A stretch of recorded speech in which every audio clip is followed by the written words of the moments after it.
Yuppiugugut, yukkaitkut guihpiit imahpiimlu.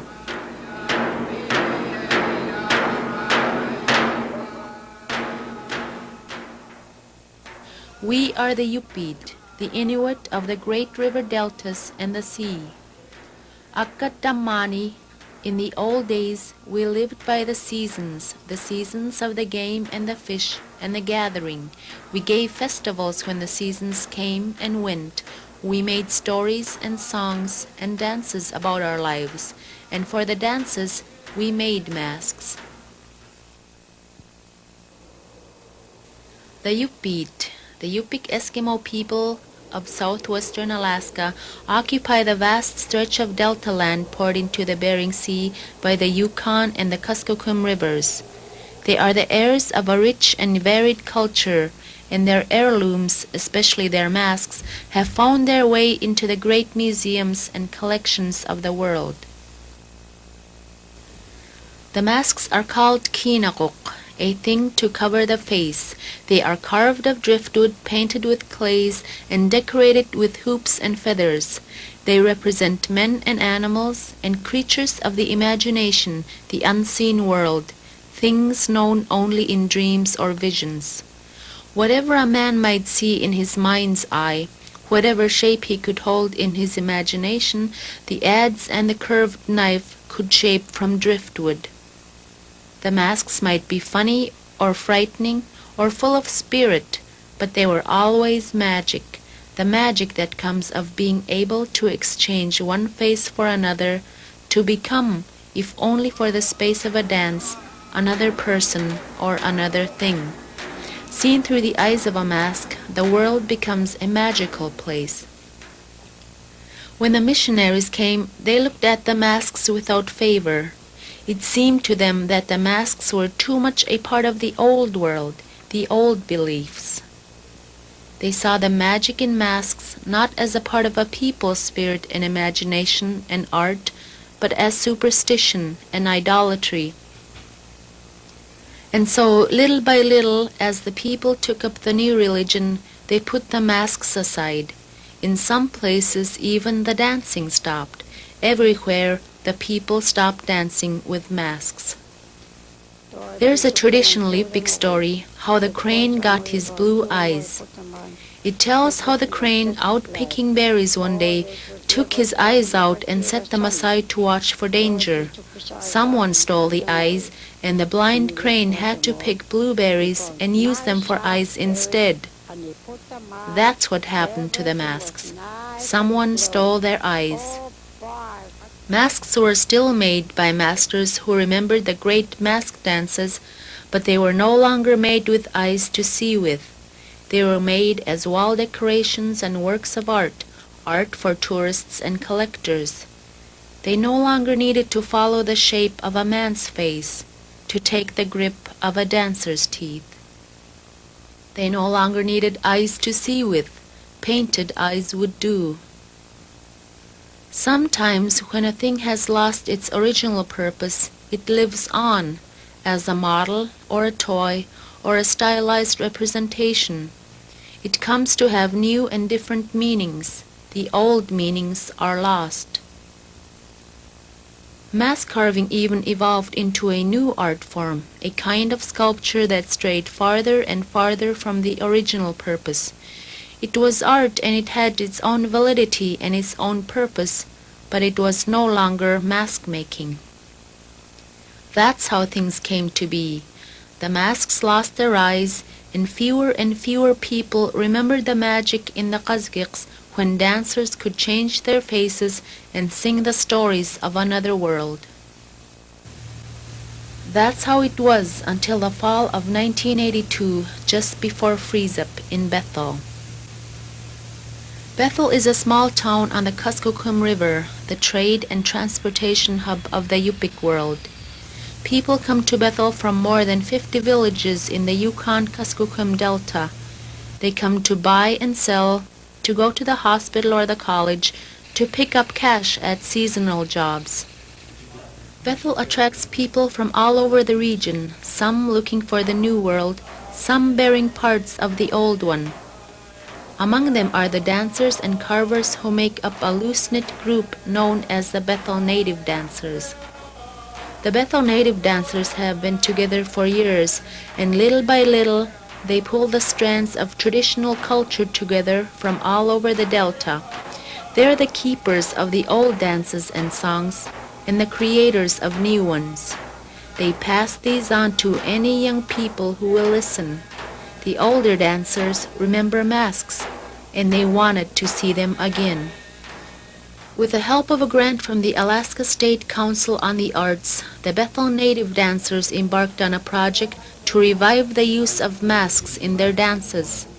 They had encouragement from artist Ron Sinangatuk, a teacher and specialist in Eskimo art. Among all Eskimo people in the world, this area had the most complex and most imaginative type of mask that was made by Eskimos. They were highly developed art pieces, or the pieces that they interpret for their own use, but we interpret as art pieces. They're very highly developed, which are now world treasures in the museums. Sinangatuk particularly stressed the importance of returning the mask maker's art to a community purpose.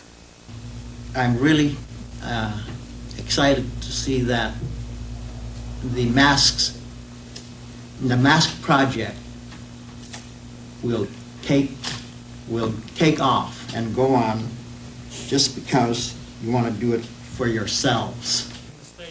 The Bethel Dancers commissioned traditional masks from 3 master carvers, Nick Charles Sr., Kay Hendrickson, and John Kosawiak, known locally as Uncle John. In the old days, the selection of masks for a ceremony was the province of Angalkuk, the shaman or magician. From dreams and visions, the shaman would describe the creatures of the spirit world or the animals and their yoa, the human-like spirit that dwells within him. The shaman might carve the mask himself or describe his vision to a master carver who would interpret it for him. Kay Hendrickson remembers. Not everyone made masks back in those days. You wouldn't make a mask unless you were a shaman or unless a shaman asked you to make one. This time, the dancers, carvers, and elders met together to choose 3 masks and the dances to be performed with them. Although the finished masks are to be the property of the Bethel dancers, leader Dick Andrews reminds them that things weren't done that way in the past. These masks were only used once, and after the dance was over, they would give it away for a toy or etc. Indeed, many of the masks now found in museums were given away or sold after their one-time use in a dance. True dancing masks are too rare and too valuable these days to be discarded after one dance. The Bethel dancers will use them in a major performance and hopefully for years after. To ensure that the art itself will continue, the group brought in promising apprentices from regional villages to learn from the masters. And while the carvers set to work, the drummers, singers, and dancers prepare for the performance. The material for the masks is driftwood gathered on the riverbanks and beaches. There are a few trees in this tundra world. The carvers select tough stumps, saw them into blocks, and hew them into shape with the adze. There are no drawings and no plans.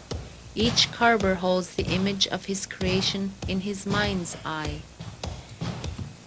If his vision is a strong one and he holds it firmly as he carves, it will emerge from the wood. For the apprentices, this is the time to watch. In this ancient system of teaching and learning, there is little explanation. The student asks few questions. Each motion of the master carver is minutely observed. When a step seems clear, it's time to try for yourself.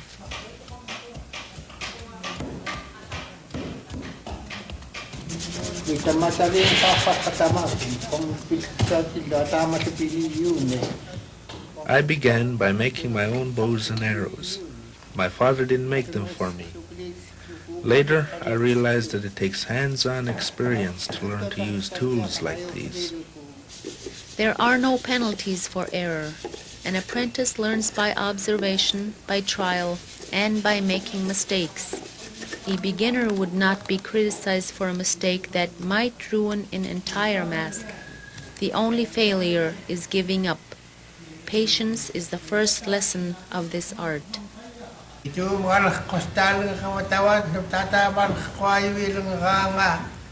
I didn't get much instruction from my father or the other men. I learned the most by trying to make things for myself, remembering what I'd seen and how the work was done. It's not an easy way to learn, especially for students used to the Western way of education with explanations, answered questions, clearly outlined steps. Here, the student must use the Eskimo way of watching, the eye that captures every detail. By observing and then trying each step, the student discovers the process anew.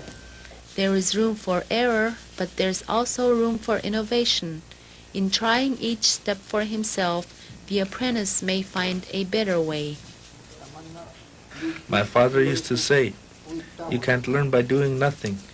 You've got to make an effort. That way we learn." Once the basic shape of the mask has been hewn from the wood, most of the finer work is done with the curved knife, the milkak. This handmade tool dates back centuries, from the time when the first fragments of iron made their way from hand to hand across Siberia to the traders of the Bering Sea. With its short blade, the curved knife is a reminder of the days when iron was more prized than gold. Guided by the carver's thumb, the curved knife can be one of the most precise of tools, a cutting edge, a gouge, and a plane all in one. In the hands of a novice, it seems a stubborn and dangerous thing. In the hands of a master carver, its razor-sharp edge is the point at which imagination becomes reality. In the old days, this work was done in the qazgiq, the communal house where men of the village ate, slept, made tools and equipment, and told stories. Those stories might be funny or serious, fanciful or historic, but they were at the heart of the Yupik educational system. From the stories heard in the qazgiq, the young learn traditional wisdom and values, how a man should live, work, and hunt. The qazgiq is no longer the center of a man's life, and education is now the province of the village school. The stories these men tell often hark back to more traditional times. We remember seeing our elders, the first generation. Everything then was made from wood, all the everyday implements. They made kayaks, fish traps, spears, spear throwers, oars, everything from wood. Bowls, spoons, and ladles, those were some of the things made for women. A husband would make sure his wife had implements for everyday living. He made sure she didn't go without. Crafts weren't made for money back then. Everything was made for the family's use. Those people were like that, those that we saw, the first generation. They weren't rich. They lived in difficult ways. Things weren't easy for those elders. As they talk, the individual masks take shape. Nick Charles carves the face of a famous shaman, the man said to have predicted the coming of the white man. Kay Hendrickson carves a seal mask, and Uncle John shapes the face of the snowy owl. Although these men have carved many wall masks hanging now in museums and private collections, this is a far older art. It calls on long-held memories of how to shape the carving to a human face, light enough to wear and open enough to breathe through. That's achieved by hollowing the mask out, trying it on, and trimming until the feel is just right. Then comes the detail that makes all the difference, the carving of the eyes.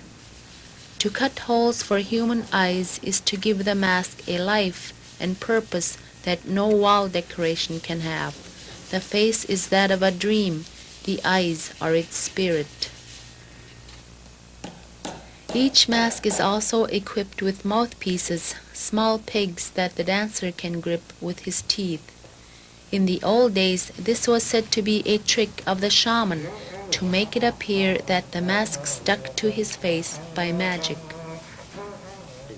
The final touches are now added to the masks. The owl is provided with ingenious breathing holes augured into the corners of its beak. Some of the fine detail of the face will be hidden by paint. Most will never be seen by the audience. Nonetheless, it is there. As the masks take shape, the Bethel dancers prepare to perform their stories. This too is traditional. In the old days, dances were full-scale performances, carefully thought out and thoroughly rehearsed. Now, as in the past, the old songs must be recalled and the complex motions taught to the dancers. Yupik dance, like the Yupik themselves, has evolved into something unique in the Inuit world. Its styles and conventions set it apart from the dancing of other Eskimo peoples, such as the Inupiat to the north. Men almost always sit or kneel when they dance. Women stand. Men dance with fans of stiff bird feathers, women with fans of reindeer hair. Men sing the songs as they keep time with great hoop drums. The Bethel dancers have much to prepare. In addition to the songs that accompany the three masks, they'll perform 6 other dances, including the traditional welcome, the wand dance.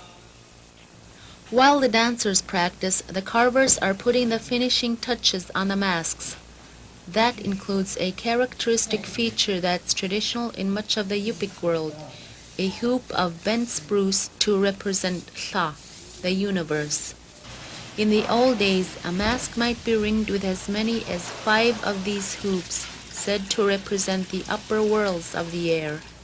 These were the worlds visited by the shaman in magic journeys that were later related in songs and dance.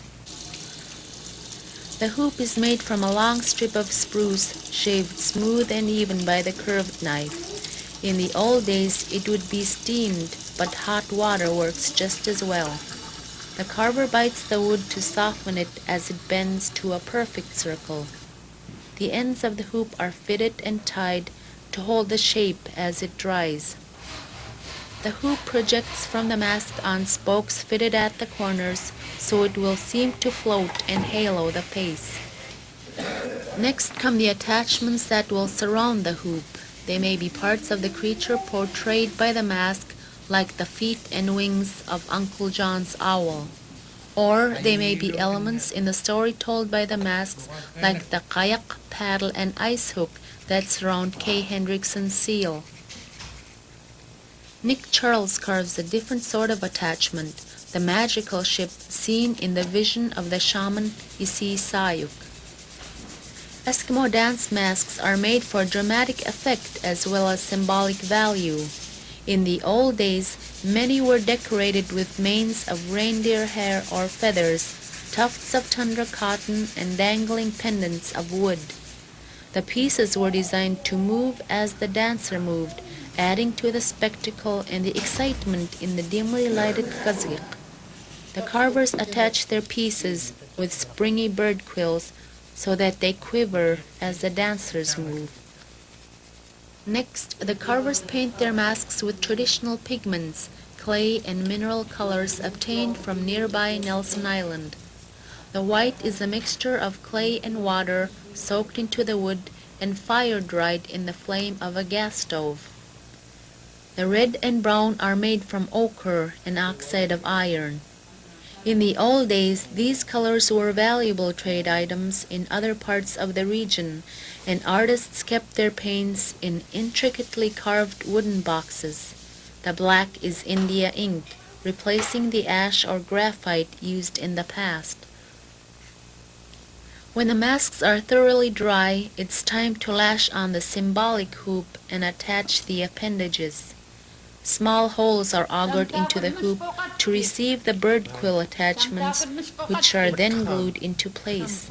Nick Charles remembers when the glue was homemade. It was made with blood. When they didn't have animal blood, they'd make their noses bleed and use that. You rub it until it turns white, and it makes a strong glue. At last, the 3 finished masks hang on the wall, ready to tell their stories. Uncle John's owl is surrounded by its parts, feet, wings, and a feather, and by the creatures that provide its food, a vole and a willow ptarmigan. K. Hendrickson's seal is surrounded by the gear used in the hunt. Nick Charles' shaman is crowned by the magic ship, its sides painted with the large-eyed half-faces that figure in the story of Isisayuk's prophecy. It's time for the dress rehearsal. Before the masks are worn, though, Nick Charles explains each one to the dancers, relating its story and pointing out the various parts.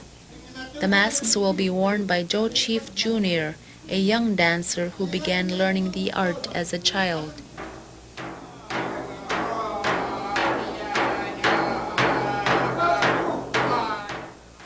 The effects of the masks is electrifying. Their return and the return of the songs that go with them has inspired the dancers and their apprentices to revive some of the other traditions that have fallen from use.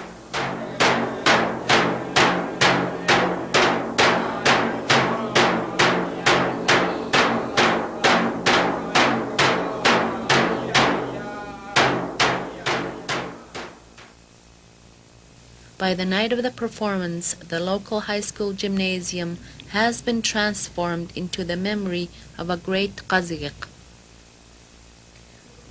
In the center of the room hangs a web of twine and feathers radiating outward. It's called tlangwak, a Yupik word that means a likeness of the air, the sky, or the universe.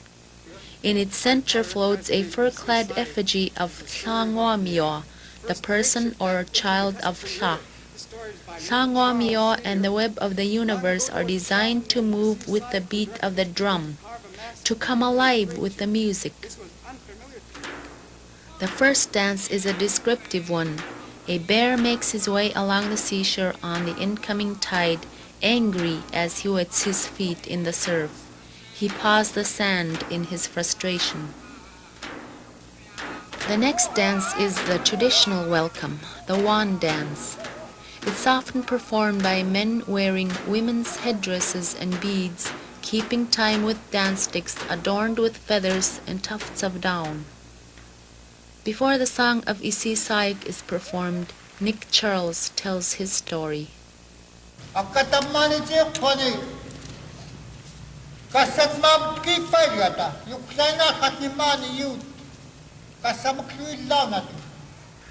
This is a mask that the dancers wanted. Before the white men came, when all the people here were Yupik, a man with the name Isisayuk directed the carvers to make a mask like this one. On its forehead was a sailing ship, and though they had never seen such a thing, they carved it as he described. It had 2 masts, and on a platform between them there were the figures of 2 men. We made only 1 man on this mask because of our impatience. The following summer, a ship exactly like the carving arrived from the sea. On its sides were images of half-human faces. Isisayuk advised the people not to go out to the ship or to trade for the goods it brought.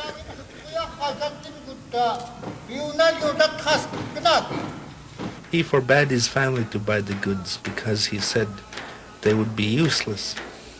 Nonetheless, the people continued to trade for the goods, until one day a man went out and noticed that the eyes on the side of the ship were turning toward the sea.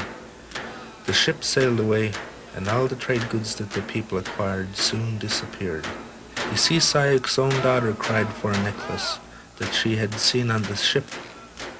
Seeing that she would not be comforted, Isisayuk directed his wife to spread a skin on the ground outside.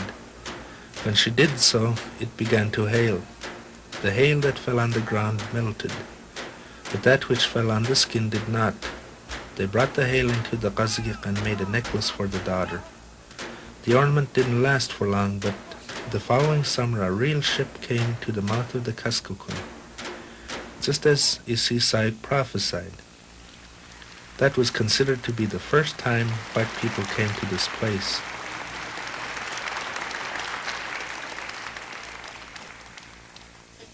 For centuries, the seal has been the staff of life for the people of the coast, the source of food and clothing, as well as the light and heat provided by its rich oil. This dance celebrates the seal hunt, a complex and dangerous undertaking. It wasn't easy. They didn't hunt with these modern boats, these outboard motors, only with the kayak and a paddle like this. They hunted with harpoons, no guns. The sisal was a very important tool for its survival. When you traveled by kayak, you were told to take it with you at all times. If you were to fall into a snow-covered crevasse, this hook could break your fall and help you to climb out. The flat part at the end serves as a shovel, and the other end is used as an ice pick. This wooden hat was worn when traveling in rough seas. They'd put on waterproof parkas made of seal gut and tie the bottoms tightly around the opening of the kayak. The hat then serves as an umbrella, allowing you to breathe when a wall of water washes over you. Because the seal eats fish, they're also included in this mask as decorations.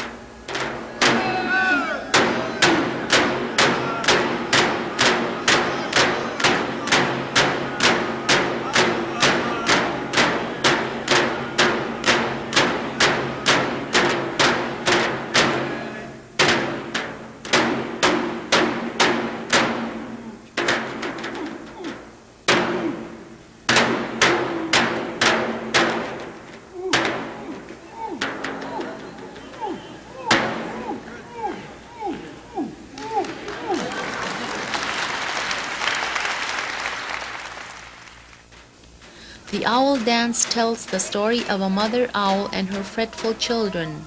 She tries to quiet them with a song about their father, who will soon be home with mice and ptarmigan for their supper.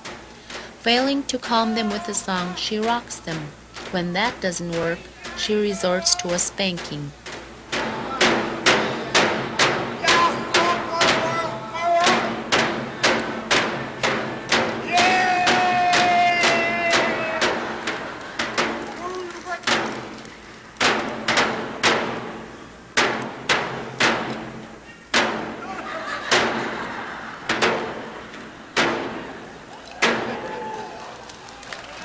In the old days, these masks, having played their parts, would have been thrown away or given to children as playthings.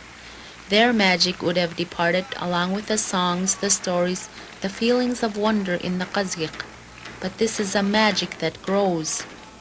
It is the magic of powerful memories recalled, of traditions that take on new meaning. The Bethel dancers will keep the masks well for the next dance and the next. The eyes have been restored, and with them a vision of the past, a glimpse of the future.